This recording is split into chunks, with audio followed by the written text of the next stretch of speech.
사람은 어떻게 생각하고 배우고 기억하는가?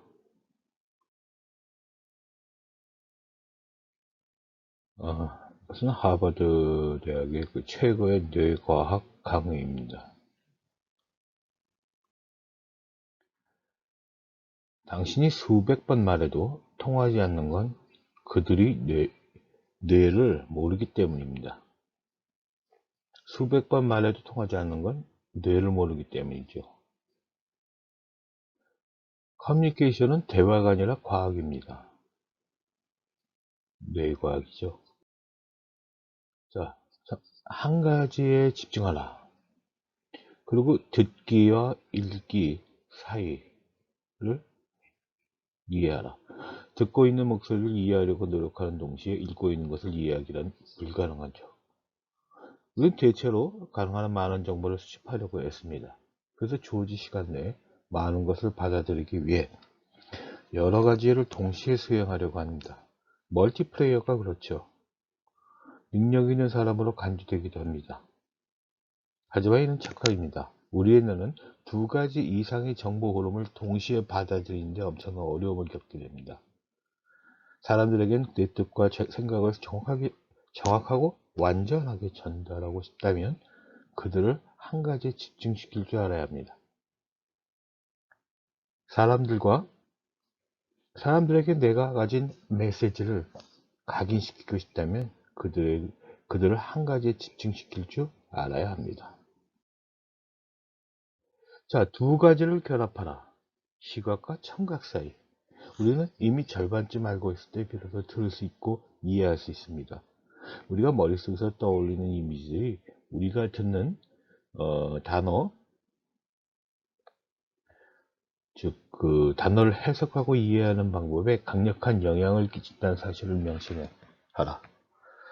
사진과 시각적 이미지를 사용하여 모든 이가 같은 생각을 하고 같은 이해를 하도록 도와줘야 합니다.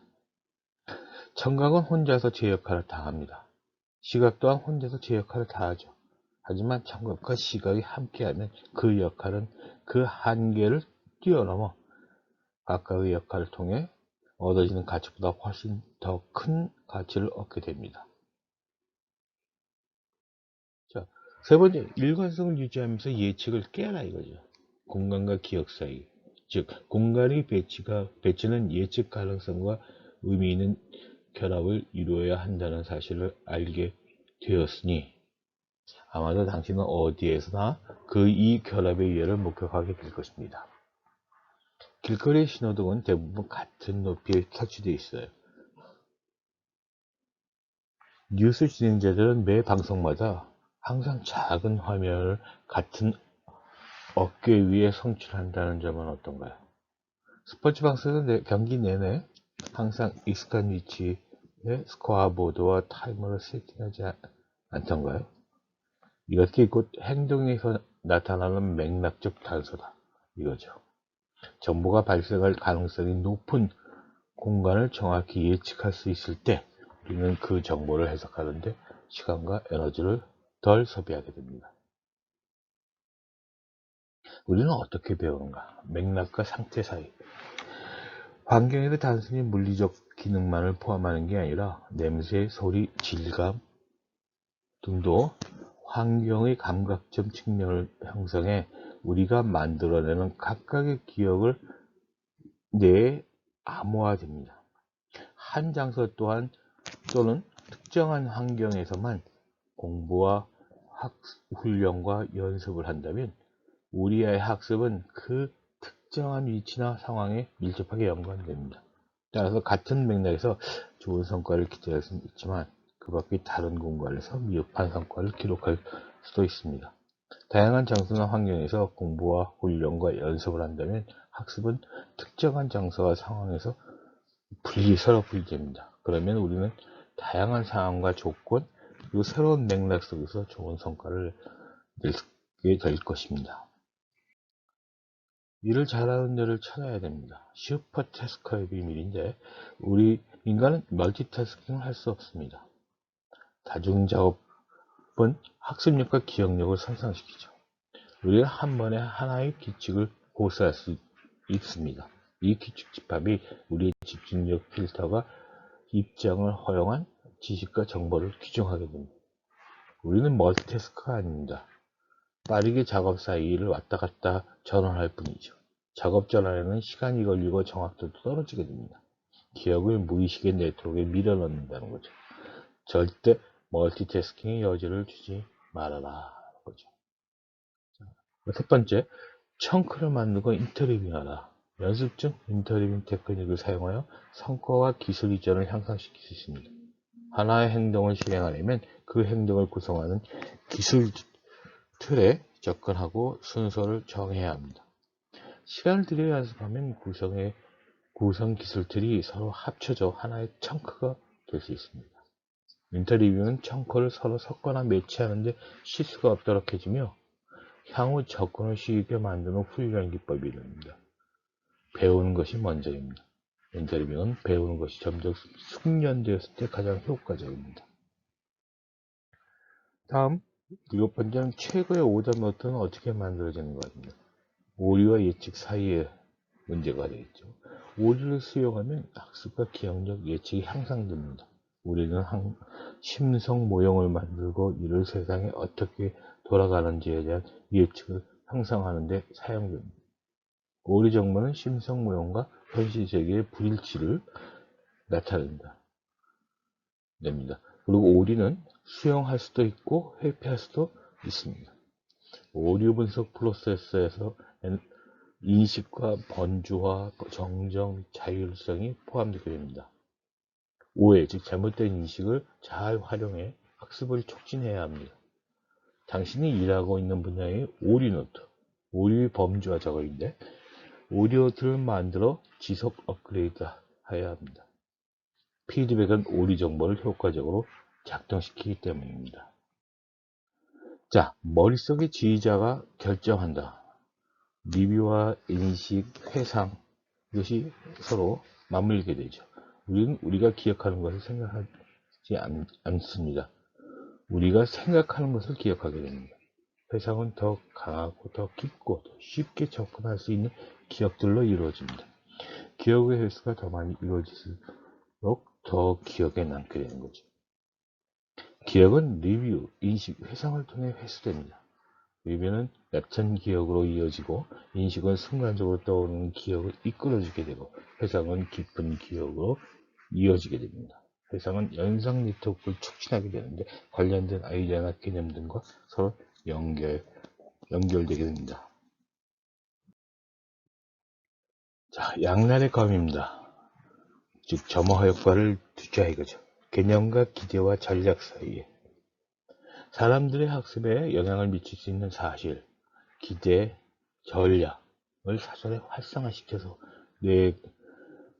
내가 최근의 현상을 유지하면서 새로운 정보들과 결합을 시킵니다. 이 패턴을 활용하면 이것이 점화 효과라고 하게 됩니다. 개념을 점화시키고 기대를 점화시키는데 개념 점화는 사실을 활성화하고 이해를 유도합니다. 기대 점화는 기대치를 활성화하고 인지 또는 반응을 유도하게 됩니다.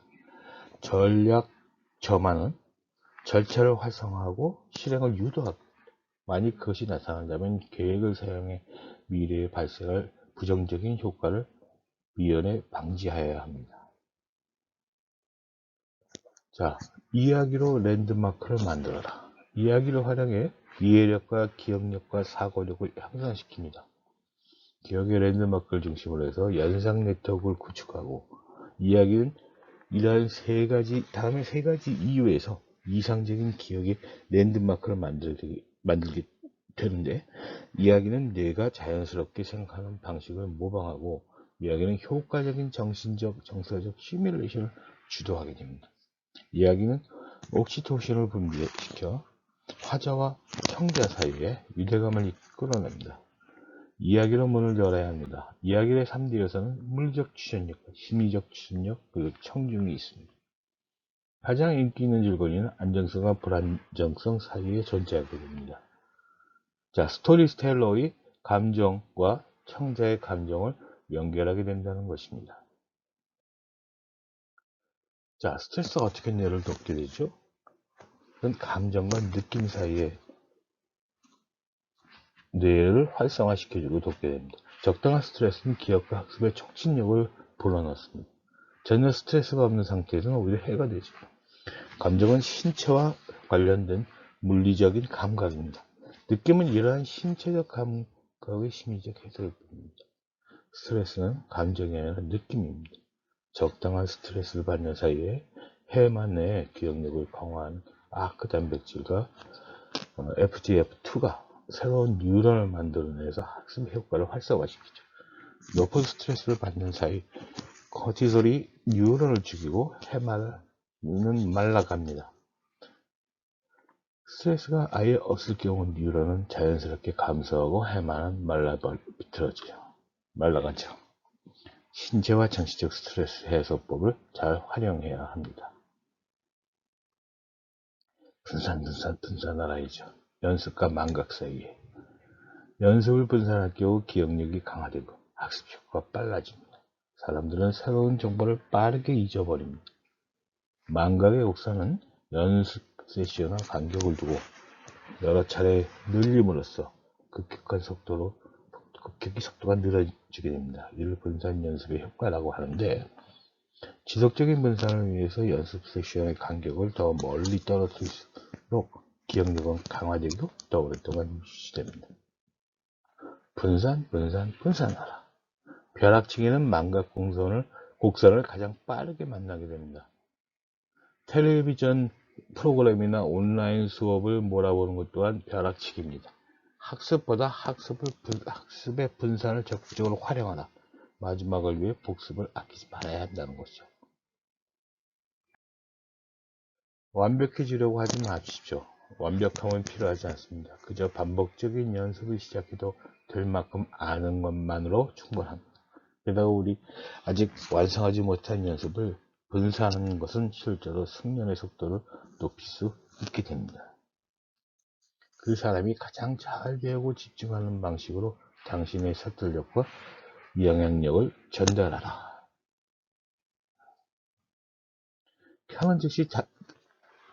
켜는 순간 즉시 상대의 생각과 행동이 바뀌는 치명적인 스위치를 찾아야 됩니다. 그러니 지금 시작하도록 하죠. 사람은 어떻게 생각하고 배우고 기억하는가? 이것을 잘 머리에 새겨둘 필요가 있습니다.